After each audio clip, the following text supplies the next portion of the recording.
She is on ministry staff at the Wheeler Avenue Baptist Church in Houston, Texas. And she is also the founder of the Waiting Room Ministry, a ministry focused on supporting families with infertility. Welcome to Coffee with Cade. Thank you very much. I'm excited to be here. I am super excited to have you here and thrilled that you are a part of this. We have a program coming up before we even get into the heart of this conversation. We've got a program coming up at Wheeler Avenue Baptist Church, although I don't know, it may need to be converted to a virtual. Yeah, we're working on that. Working on that. So, but it's coming up, and you want to give the details, Tammy? Yeah, so this would be our 6th annual infertility symposium called Parenthood. I can't think of the exact name of it right now, but Pathways to Parenthood. Thank you. So we started off the first year the ministry was actually getting going, and I had the great fortune and blessing to be introduced to Dr. Hammond through a mutual friend in Baltimore. I'm actually in Houston, Texas, and I started the ministry, and we wanted to do something big in addition to our regular monthly meetings. And so we decided to have this symposium, and with the support of the Cade Foundation, every year we've done this symposium where we bring in professionals from the medical area, from the mental health area or focus. We have folks that talk about diet, also acupuncture. Dr. Sadhna Singh comes, and partnered with Houston Fertility Institute, which full disclosure is the clinic that I actually went to for both of my children that were born through in vitro. And others. We mix it up. We have adoption agencies. We have attorneys that have specialty in this area, which is a really unique area that the law hasn't really quite caught up with. So lots of different experts, and we always have a great time. We always fellowship with food, and we are glad to provide a and so we have that. So this year it was scheduled for Monday, April 27th, I believe is the date. But in light of everything, the church campus is closed. The building, the campus, of course, the church goes on in ministry, and I am on the clergy team at Wheeler. I'm not on staff, but I'm a part of the clergy team, and we are continuing ministry at Wheeler. If you go to any of our social media pages, you can see that ministry goes on. We're not a building. We are the church. And so I'm very excited about all of the things that the church is doing. And so we'll figure out a way to get this. In the meantime, we have a presence on social media through a private group called The Waiting Room. And basically, if anyone's interested in that, they can friend me, Tamla Wilson, and then I can add you to the group. So we have, and we minister through that group. Some of the ladies that work with me in leadership on the ministry are very active in putting information there. So for anybody who is in or in Houston and surrounding areas, if you're looking for faith-based support to help you navigate the whole pathway to parenthood, Reverend Wilson and the Waiting Room Ministry and Wheeler Avenue have support in place. It's a part of their ministry, and it's a fantastic place to go just to connect for care in general, but specifically if you are needing fertility support. And we'll have more information about this Pathways to Parenthood, and hopefully now we'll have even more people who are able to participate, since it may be a virtual event. So we'll see. More to be shared. Yes. So thank you so much again for coming on today, because as you know, this whole world is in crisis. And there are a lot of people who are speaking to the different needs in general that individuals and families may have. But families with infertility may have additional supports. Of course, there's the same issues that everybody else have. But when you hear things like 9 months from now, there's going to be 100, all these corona babies, and people complaining about having to be home to care for their children. And as someone who has struggled with infertility myself, I know that, that can be heartbreaking, because you may be sitting there thinking, if I just had a child that I could come home and take care of, I may not want to go back to ever. Right. And so, as someone who has both struggled with and overcome infertility, and as a faith leader, and as someone who has started a ministry specifically that focuses on this area, what can you say to give families hope and encouragement? I mean, because I know a lot of people are about at their wits' end and ready to give up. So please. Okay. Well, I would say the name of our ministry really speaks to how I think people should really think about this time while we're sheltering in and because of this pandemic, is that you're in a waiting room, and you don't know what else God's going to birth in you besides a baby. We pray for everybody that comes to our ministry that they would have a baby, but we also pray for them that God would birth in them whatever it is. And so sometimes you may not be pregnant with a baby, but you could be pregnant with some other possibility. So we encourage people to take advantage of the waiting room time. And what I mean by that is to get solid in the word. At Wheeler, we have a mission statement of ministering to the total person, where we worship Jesus Christ and we minister to the total person. So I would encourage you to do that for yourself. Minister to your total person. Stay healthy, because we know that even if you were in the process and you have to put this on hold, you still want to be eating right. You still want to be taking care of yourself so that when you're able to press go, that you're ready to go when the doctor calls you and says, okay, we can start again. So you want to take care of yourself, and you want to take care of yourself mentally. And one of the ways, of course, prayer, but also just time alone in meditation, or time together as a couple, but meditation. And I read my Bible every day and I pray, and I don't say that lightly. You might say, well, you're a minister. Of course you do, but I'm a minister with a lot on my plate. And so sometimes we even get away from what we should be doing as far as, spending time with the Lord. And so I encourage people to do that.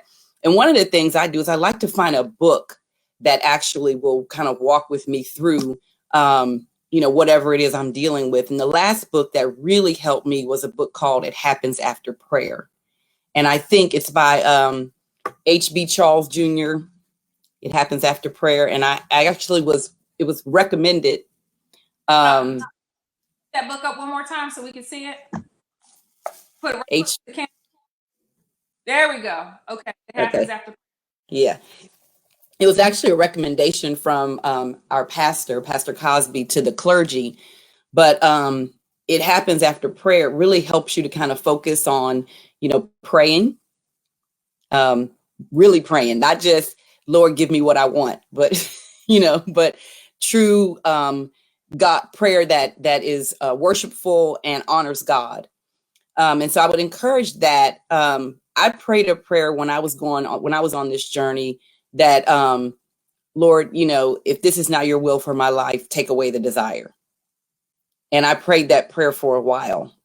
And then I told my then husband, I said, we're going to have a baby. And he said, you pregnant? I said, no. I said, but I've asked God. I really went to God and I beseeched him, please take this away from me. Because you can have a happy life without children.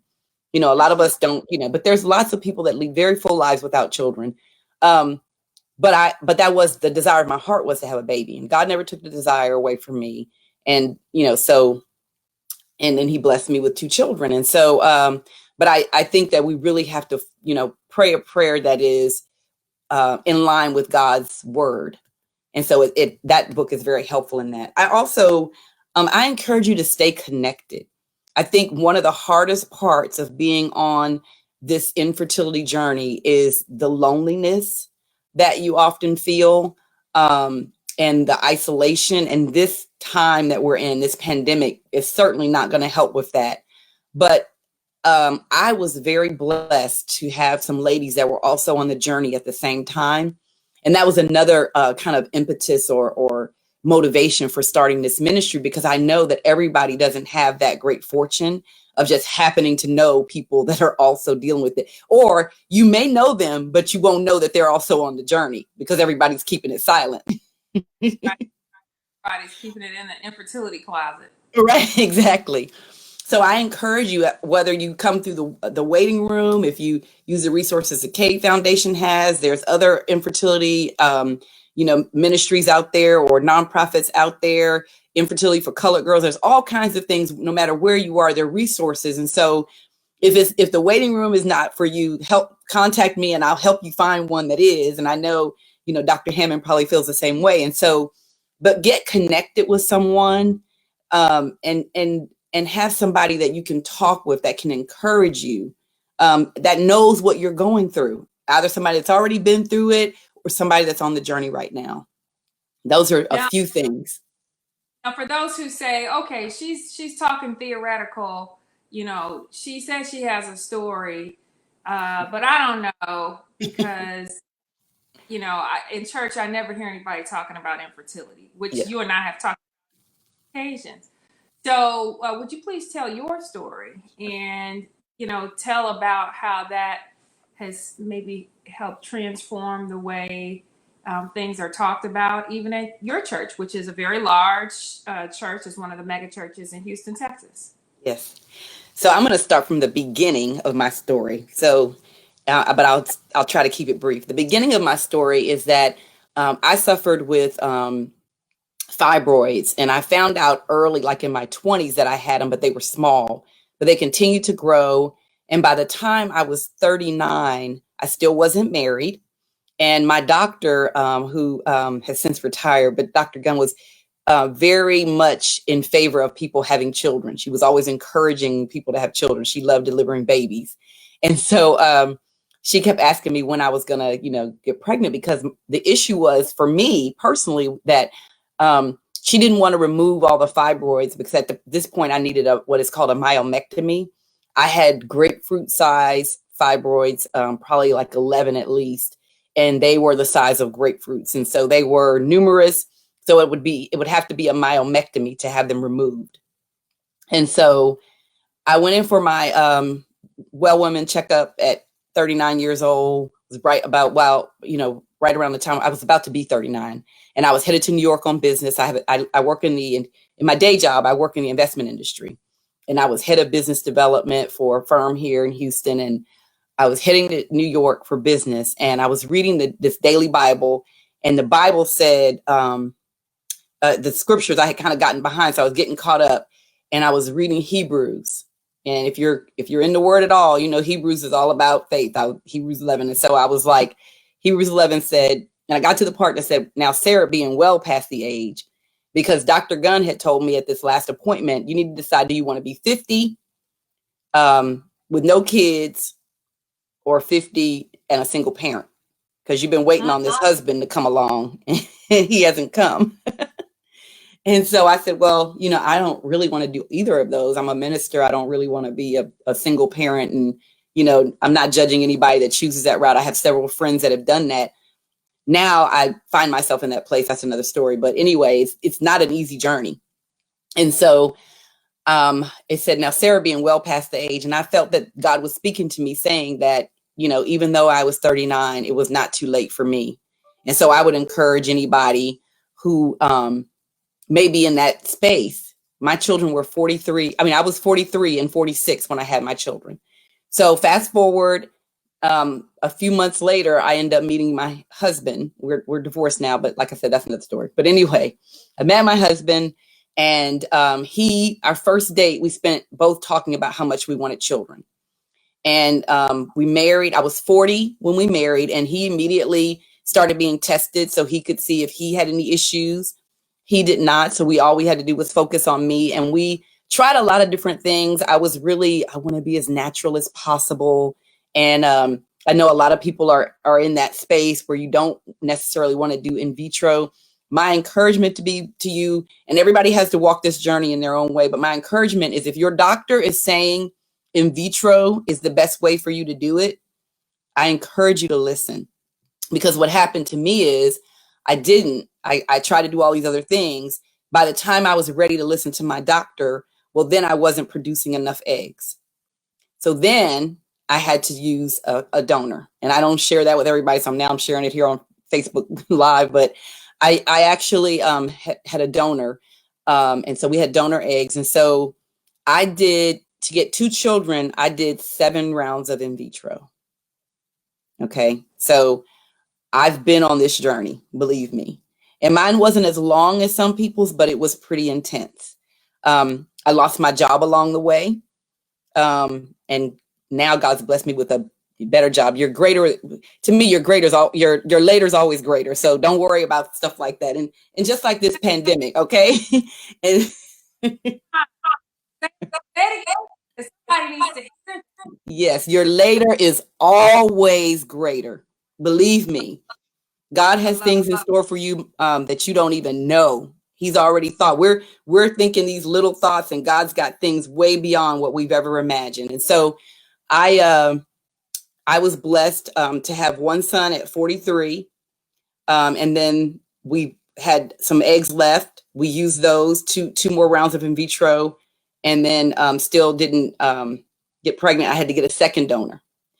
And the way the ministry kind of started was I was doing an internship at my church as I was working on my master's in seminary, and I had to give some sermons as part of the program, and I was preaching a sermon about faith, and I just gave a little bit of my testimony. And when I was preaching, I was looking out in the congregation, and I know y'all may not realize it, but when the pastor or the preacher is in the pulpit, they see you. They really do. It seems like they can't, but they see you.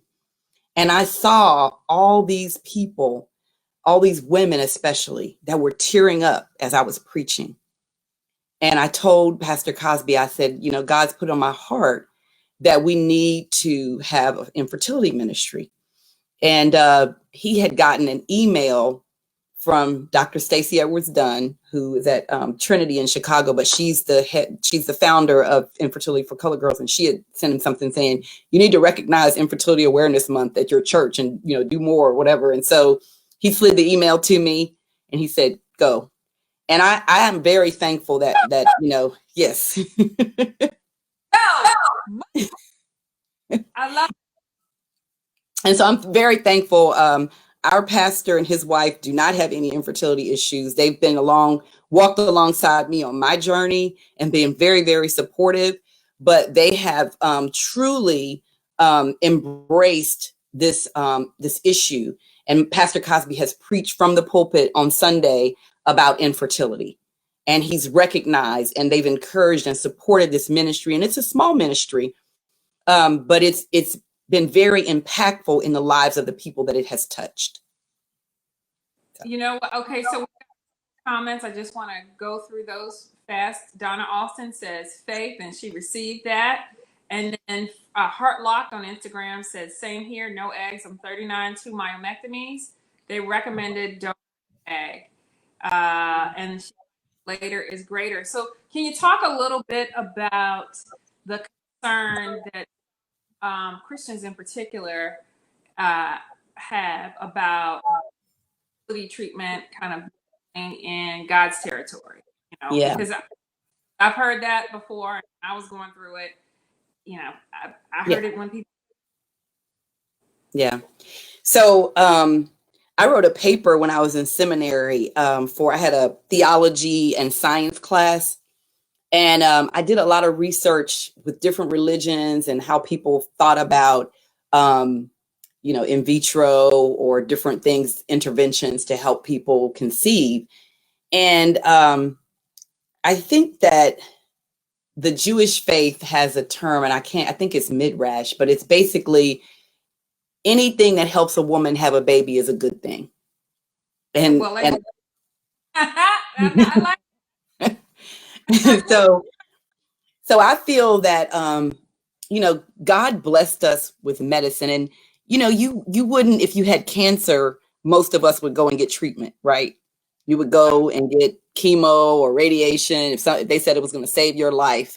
And so why wouldn't you do these interventions to help you and use the medical technology that's available to help you?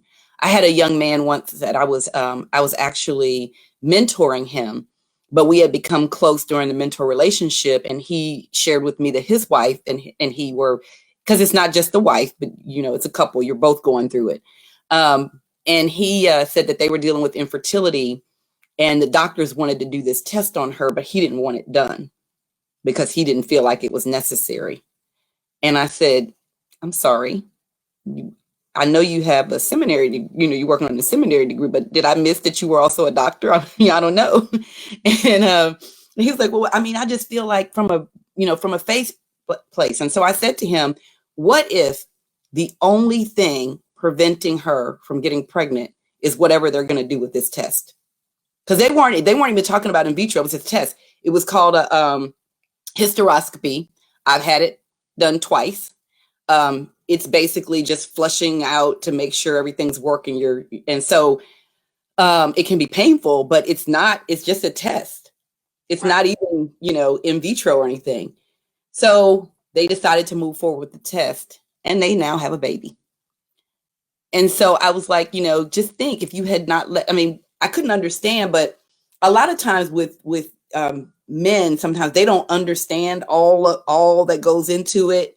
Sometimes we don't understand all that goes into it, but sometimes it's very important. And that's why we stress in the ministry also education, so we have, Dr. Nardine from Houston Fertility Institute sits on our symposium panel, but we just recently had a session just with her because there are so many questions. And I was so excited because there were 3 or 4 men in the room, with their spouses. And I just felt like, praise God, because, it's one thing for you to go to the doctor, get the information, and then try to come home and tell it to your spouse or your significant other. It's a whole nother thing for them to hear it for themselves and be able to ask their own questions. So education, I think, is key. Woo, there's so much to unpack right there. I feel like I'm going on a cruise. But don't do that. Not right now. Not right now. So let's talk a little bit about, though, the fact that infertility is 50-50. There's like a 50-50 split. Mm-hmm. 1/3 is female factor, 1/3 is both. And I know in larger culture, there's this perception that it's a woman issue, but in the church, I think even more so. How have you all at Wheeler and in the waiting room ministry been able to really speak to men and meet them where they are, because of this perception that it's a female thing when really it's not? Right. So there's a couple of things. One, we always encourage, we ask that we not be considered a women's ministry at the church, because this ministry is for everybody. And like you said, there are men that are dealing with challenges just like women. We also know that, our first baby that was born into the ministry, because we've had numerous ones, but the first one, the husband was the one that had the challenge. And we were very blessed that we did a commercial for, I think, one of the symposiums, and we had them to do the commercial, and he shared that information. And I just praise God that he, felt that he was willing to do that, and that he felt compelled to do that. We didn't ask him to do that, because it is a private issue, but it is often assumed that it is the woman. And what breaks my heart sometimes is when we have women coming into the ministry and they can't figure out what's wrong, or they do have something, but it might not be the only factor. And if their significant other is not willing to be tested, you only have a piece of the puzzle. And so I encourage, men, but we actually have been talking about, and we haven't done it yet, but we've actually been talking about going into the In Him ministry, which is our men's ministry. And I've also had conversations with our marriage ministry. But yes, that's one thing that we always want to stress. But another thing that we stress is, even if you feel like, if it's a female issue. As a couple, the need for you guys to be on the same page, and also even for sometimes you as the spouse, the male, to advocate for your wife sometimes. So we had a situation with our executive pastor. They have, have dealt with infertility, and they came and shared their story with our ministry. And, not to get too deep into this issue, but there's a, mortality issue around Black women after they give birth. And, our executive pastor's wife could have lost her life had he not advocated for her. That she was complaining about some things and she wasn't being taken seriously. She wasn't getting, the support from the medical professionals that she was seeing.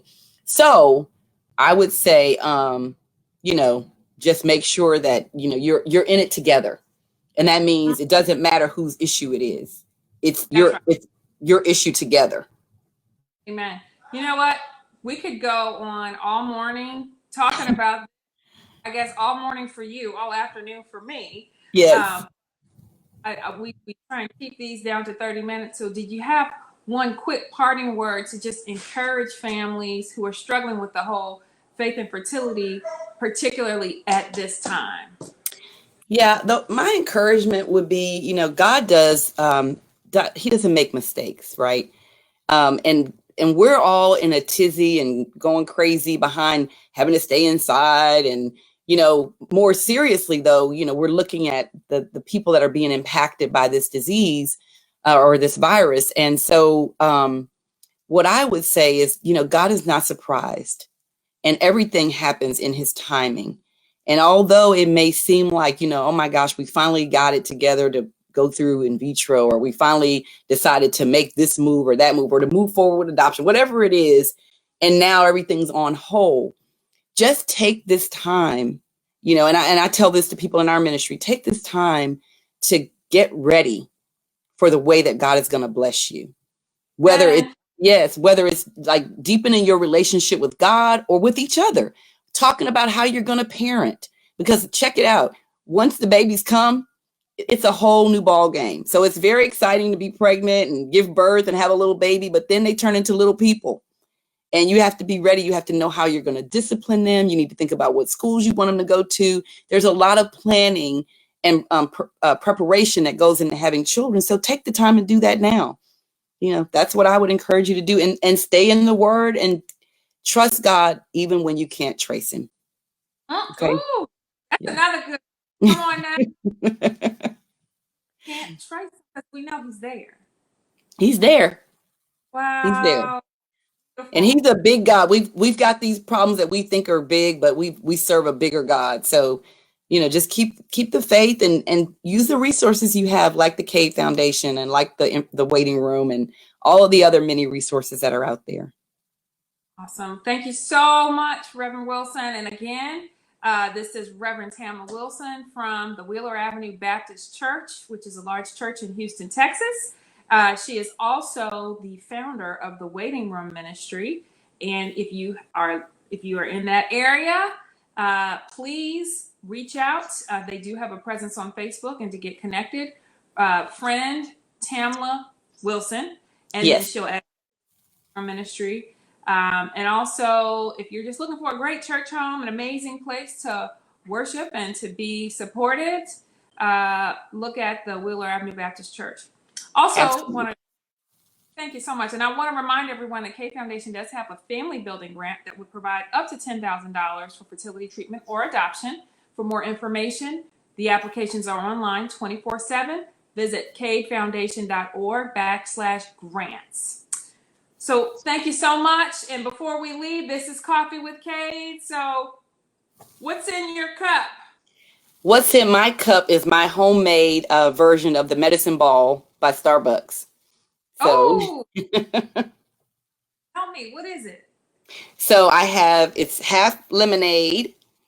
It's a regular decaf tea, and then a little bit of peach mango crystal light, and some agave, and then the rest is hot water. Oh, see, now you're gonna make me go to Starbucks once all this is over and get a medicine ball. The medicine ball is awesome. Yes. Yeah, And then I have good old fashioned cranberry juice. Okay. Oh, and I forgot a little bit of mint. Sounds amazing. Please, after we're done with this, you're gonna have to text me how you made that. Tomorrow. So thank you. We'll see you tomorrow where we're gonna deal with talk to two amazing people, Andrea Leon and Tamara Hubbard, who are both advocates for mental health and for infertility support. And they are going to talk all about why they care about mental health and the things that you, as someone struggling with infertility, can do right now to stay productive while we wait. So I'll see you tomorrow. And Reverend Wilson, thanks again. Hold the line. I'm going to shut this down, but I'm going to connect with you in just a second.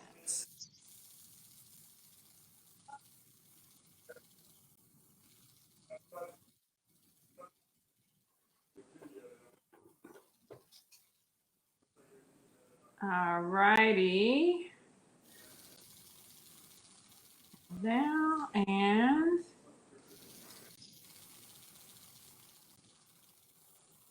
we're going to shut this down.